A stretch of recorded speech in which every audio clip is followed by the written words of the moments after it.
കൃഷ്ണ ഗുരുവായൂരപ്പ. ഞാനിന്ന് പറയാൻ പോകുന്നത് നമ്മളെ ഗുരുവായൂരപ്പൻ്റെ ആടിയ എണ്ണ. ആടിയ എണ്ണ എന്ന് പറഞ്ഞാൽ ഭഗവാന് രാവിലെ നിർമാല്യത്തിൻ്റെ ആ ഒരു 10 മിനിറ്റ് കഴിഞ്ഞ പിന്നീട് വാകച്ചാർത്ത് അതിൻ്റെ മുന്നോടിയായിട്ട് ഭഗവാനെ എണ്ണ തേച്ച് കുളിപ്പിക്കും. ആ എണ്ണ തേച്ച് കുളിപ്പിക്കുന്നതിൻ്റെ ആണ് അതിൻ്റെ ശിഷ്ടാണ് ആടിയ എണ്ണയായിട്ട് നമുക്ക് ലഭിക്കുന്നത്. ആടിയ എണ്ണ ലഭിക്കുക എന്ന് പറഞ്ഞാൽ പ്രത്യേകിച്ച് വേറെ കാര്യങ്ങളൊന്നും ചെയ്യേണ്ട. അവിടെ പോയിട്ട് രശീതിയാക്കിയാൽ, തെക്കേ നടയെന്നോ അകത്തുനിന്നോ രശീതിയാക്കിയാൽ പുറത്തെ കൗണ്ടറിൽ ആടിയ എണ്ണ പടിഞ്ഞാറ നടയിൽ കിട്ടും. അതിൻ്റെ ഒരു പ്രത്യേകത, അതെന്തിനൊക്കെ ഉപയോഗിക്കാമെന്നുള്ളത്, ഏത് തരത്തിലുള്ള അസുഖങ്ങൾക്കും അത് തേക്കാം. അതേപോലെ നമ്മൾ തലയിൽ തേക്കാം. നല്ല എള്ളെണ്ണയാണ്. ഭഗവാന്റെ ശരീരമാസകലം പകർന്ന് ശരീരത്തിലെ എല്ലാ ഭാഗങ്ങളിലൂടെയും സഞ്ചരിച്ചിട്ട് വരുന്ന എണ്ണയാണ്. ആ എണ്ണയുടെ ആ ഒരു പ്രതിഫലനം എന്ന് പറഞ്ഞാൽ നമ്മളെ അസുഖങ്ങളൊക്കെ മാറാൻ ഏറ്റവും പ്രാധാന്യം അർഹിക്കുന്ന ആ ഒരു തൈലം തന്നെയാണത്.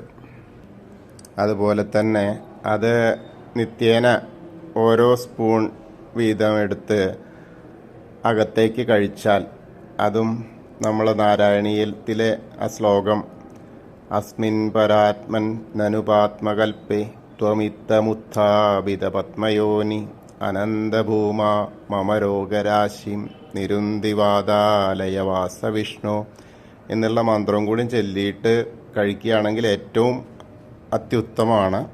ഇനി അതിന് കഴിയാത്തവരാണെങ്കിലും നന്നായിട്ട് കുളിയൊക്കെ കഴിഞ്ഞിട്ട്, അല്ലെങ്കിൽ കയ്യും കാലും മുഖമൊക്കെ കഴുകിയിട്ട് അത് കഴിക്കുക. അത് കഴിച്ചാൽ ഉദര രോഗങ്ങൾക്കൊക്കെ മാറ്റം ഉണ്ടാവുന്നതാണ്. അതുപോലെ അനുഭവം എന്ന് പറഞ്ഞാൽ എൻ്റെ തന്നെ അനുഭവമാണ്. കാലിന് വയ്യാതെയ സമയത്ത് ഞാനത് പുരട്ടിയിട്ട് ഇന്ന് പുരട്ടി നാളെ ആയപ്പോഴേക്ക് തന്നെ ഒരുവിധം കാലിൻ്റെ വേദന മാറി. അതൊരു വലിയ കാര്യം തന്നെയാണ്. അങ്ങനെ ഭേദമായപ്പോഴാണ് എനിക്ക് നിങ്ങളെ കൂടി, ഞാൻ ഇതിനു മുൻപൊക്കെ അത് ശ്രദ്ധിച്ചിട്ടുണ്ടെങ്കിൽ കൂടി അവനവന് കാര്യലാഭം ഉണ്ടായപ്പോഴാണ് എനിക്കത് നിങ്ങളിലേക്ക് എത്തിക്കണം എന്ന് തോന്നിയത്. നമുക്ക് 2 തരത്തിൽ കിട്ടും. അഹസിൻ്റെ പ്രസാദത്തിൽ വഴിപാടായിട്ട് ആടിയ എണ്ണ കിട്ടും. അതല്ലാതെ തന്നെ ആടിയ എണ്ണ നമുക്ക് വാങ്ങാൻ കിട്ടും അവിടുന്ന്, സെപ്പറേറ്റ് ബില്ലാക്കിയാൽ. ഏറ്റവും കൂടുതൽ അതിന് പറയാനുള്ളത്, ഭഗവാന്റെ ആ ചതുർബാഹുവായ വിഗ്രഹത്തിലൂടെ എല്ലായിടത്തും ഒഴുകിയെത്തിയ ആ എണ്ണ എന്ന് പറഞ്ഞാൽ അത്രയും ദിവ്യ ഔഷധം തന്നെയാണ് എന്നുള്ളതാണ് പറയാനുള്ള ഒരു വലിയ കാര്യം. എല്ലാ തരത്തിലുള്ള അസുഖങ്ങൾക്കും ഒരു മറുമരുന്ന് എന്ന രീതിയിൽ തന്നെ ഉപയോഗിക്കാൻ പറ്റുന്ന എണ്ണയാണ് ഭഗവാന്റെ.